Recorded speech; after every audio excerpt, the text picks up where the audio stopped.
안녕하세요, 조야TV입니다. 오늘은 원피스 1079화 심층 분석입니다. 영상 바로 시작합니다. 첫 번째 주요 장면은 에그헤드에 등장하는 검은수염 해적단입니다. 이 장면으로 생각해볼 건 현재 검은수염 해적단의 티치는 로우와 전투를 벌이고 있다는 겁니다.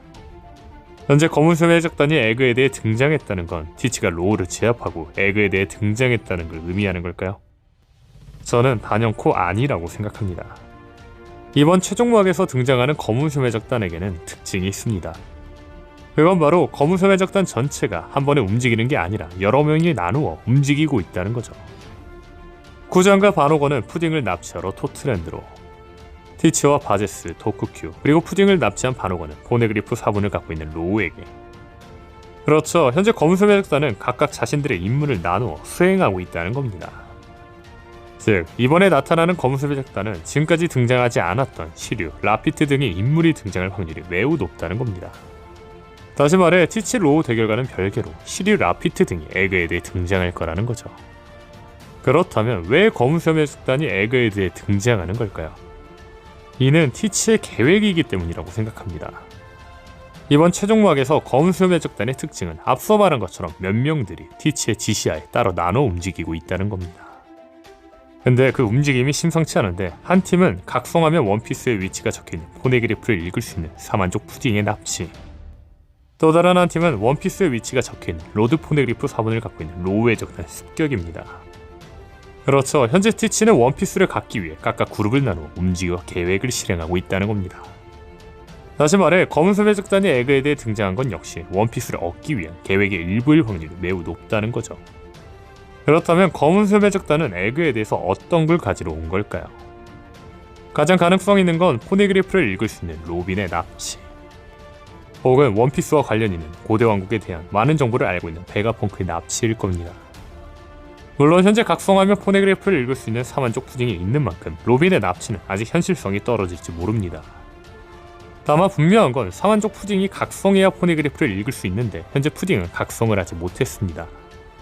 즉, 로빈의 납치가 현실성이 없다는 건 아니라는 거죠.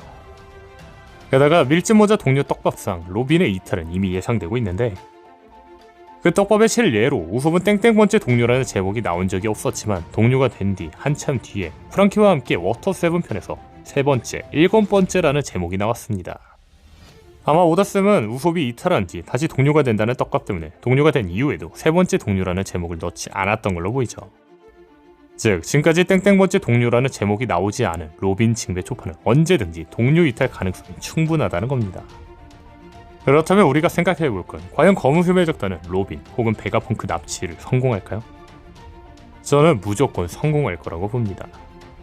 그 이유를 1079화 풀버전 리뷰 및 분석에서 설명했지만 간략하게 이야기해보자면, 현재 최종막의 중심이 티치인 만큼 루피랭의 다음 목적지는 티치의 본거지 하치노스가 되어야 합니다. 그런데 현재 루피랭은 베가펑크의 부탁으로 인해 다음 행성지는 고대왕국 정보가 있는 엘바프에 갈 확률이 높죠. 그렇죠, 만약 검은수염 해적단이 로빈 혹은 베가펑크를 납치한다면 루피랭은 어쩔 수 없이 엘바프가 아닌 하치노스에 가게 된다는 겁니다. 즉, 떡밥상 검은수염 해적단은 로빈 혹은 베가펑크 납치에 성공해야 한다는 거죠. 개인적으로 이 납치는 요크의 활약이 클 거라 생각합니다.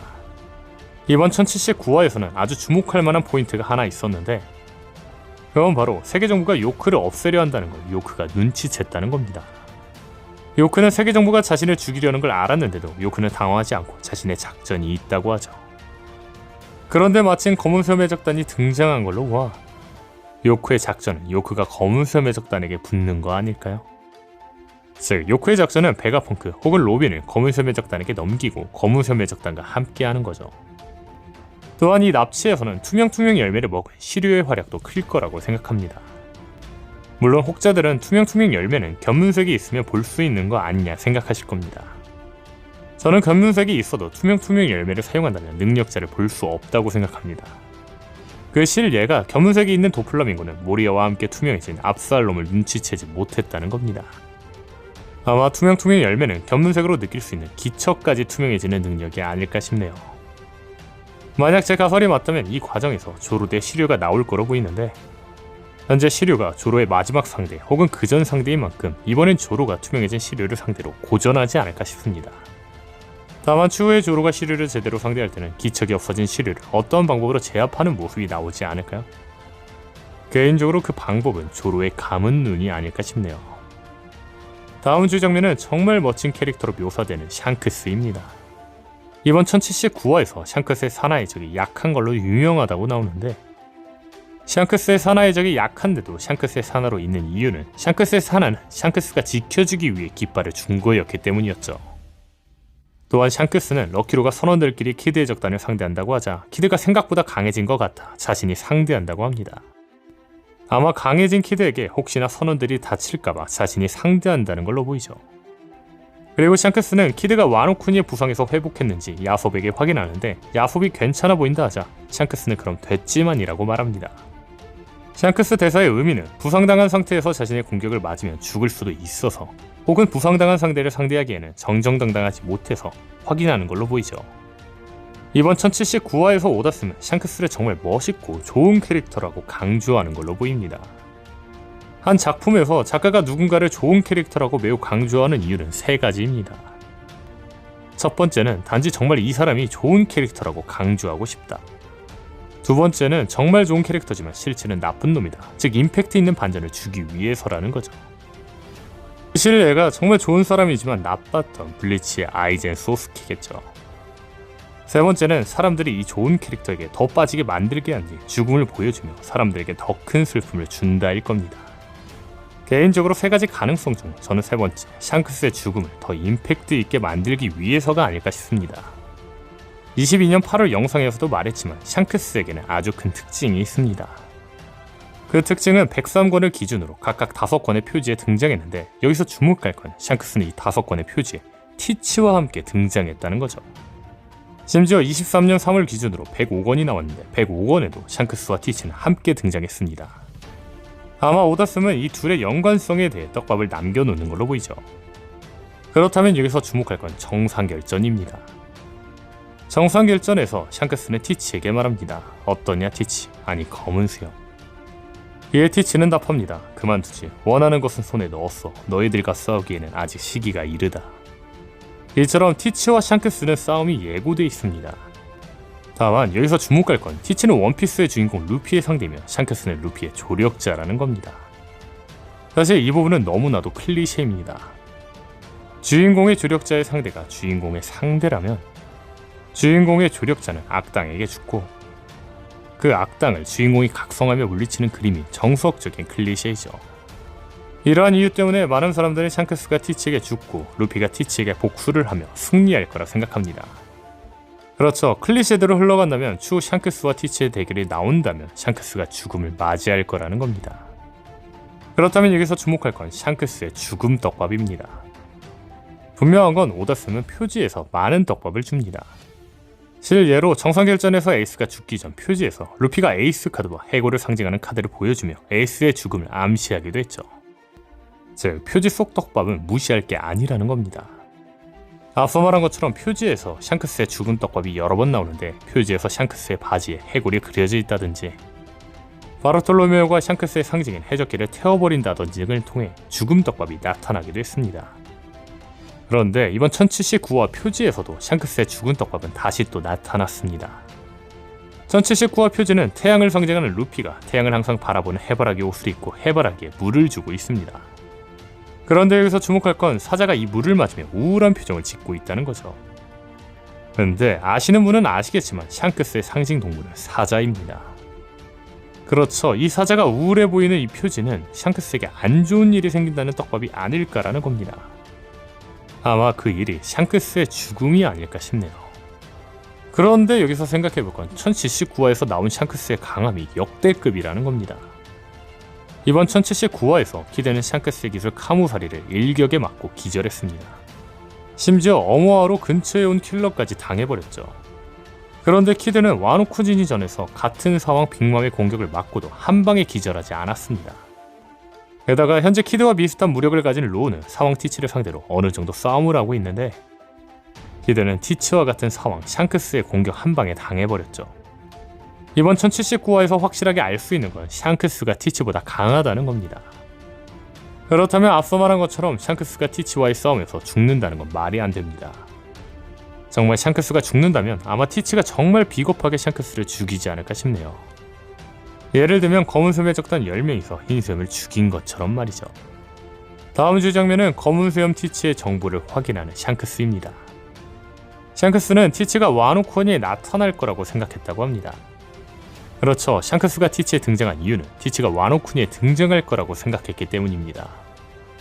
사실 샹크스가 와노 쿠니에 등장해 료큐교만 제압하고 가는 모습이 나와 오다스미 원피스 필름 레드 홍보를 위해 샹크스를 와노 쿠니에 등장시켰나 생각했는데 와노 쿠니에 티치가 등장한다면 티치를 막기 위해 등장한 거였군요.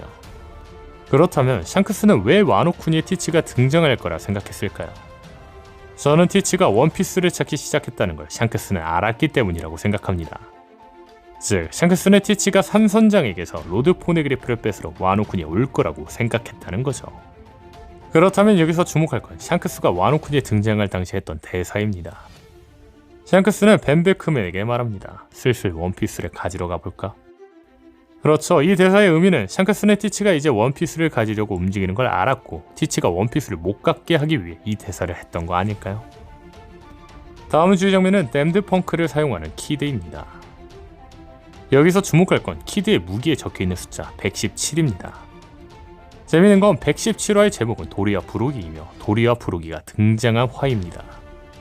그리고 이번 1079화에서 무기에 117이 적혀있던 키드는 117화의 제목이었던 도리와 부로기의 공격으로 완전히 전멸해버리죠. 이번 1079화 속 키드 무기의 숫자가 적혀있는 떡밥이 도기 부로기를 의미하는 게 맞다면 주목할 건 980화에서 나온 키드의 몸에 적힌 자그마한 글자 맷과 865입니다. 이 이야기는 22년 5월에 한 이야기인데 865화는 빅맘의 엘바프 회상이 시작되는 화이며 865화의 마지막 단은 엘바프로 마무리됩니다. 그렇죠. 오다스는 980화에서도 키드가 엘바프에서 누군가를 만난다는 떡밥을 1079화처럼 남겨놨다는 거죠. 다음 주 장면은 패국을 사용하는 도리와 부로기입니다. 도리와 부로기의 패국은 예전에도 나온 적이 있습니다. 도리와 부로기는 밀짚모자 일당의 리틀 가든에서 나갈 수 있도록 인근 해역에서 서식하는 괴물 금붕어를 패국으로 제압했습니다. 이 공격기는 엘바프에서 전해지는 거인족 최강의 공격기라고 하죠.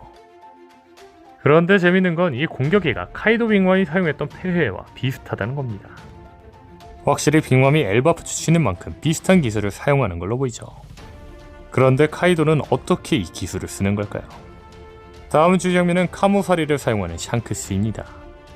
재밌는 건 이 기술은 로저의 기술이라는 겁니다. 과거 오뎅이 로저에게 달려오자 로저는 카모사리를 오뎅에게 날렸고 오뎅은 그냥 날아가 버리죠. 이 공격을 샹크스가 쓴다는 게 굉장히 의미 있는 걸로 보이네요. 다음 주 장면은 전멸하는 키드의 적단입니다. 과연 키드의 적단은 여기서 죽음을 맞이할까요? 절대 아니겠죠. 오다스미 키드를 샹크스에게 한방에 당하는 캐릭터로 만들려고 키드를 원피스에 등장시키지는 않았을 겁니다. 즉, 바다에 빠진 키드를 구해주는 또 다른 인물이 등장할 확률이 높다는 거죠. 저는 그 인물이 원피스에 대한 정보를 갖고 있는 불의 상처를 가진 남자가 아닐까 싶습니다. 현재 불의 상처를 가진 남자가 누군지 밝혀지진 않았지만 그 남자는 사우로일 확률이 굉장히 높습니다. 현재 불의 상처를 가진 남자의 특징은 불의 상처가 있으며 원피스에 대한 정보를 알고 있는 자인데 사우로는 오하라가 사라지자 오하라의 정보를 엘바프로 가져가 원피스에 대한 단서를 알고 있을 거라는 점, 버스터 콜과 아오키즈와의 전투로 불의 상처가 있을 수 있다는 점으로 보아 현재 사우로가 불의 상처를 가진 남자일 확률이 굉장히 높죠. 그렇다면 여기서 주목할 건 키드는 루피 로우와는 다르게 불의 상처를 가진 남자를 알고 있다는 겁니다. 즉, 이렇게 연관성이 있는 만큼 이 상황에서 마침 엘바프에 있는 사우로가 키드를 구해주는 게 가장 적합하지 않을까라는 겁니다. 분명한 건 현재 샹크스의 성격으로 보아 샹크스는 키드를 죽일 생각은 없어 보입니다. 아마 누군가 키드의 적단을 돕는다고 해도 샹크스는 관여 안 할 거로 보이죠. 오늘 영상은 여기까지입니다. 시청해주셔서 감사합니다.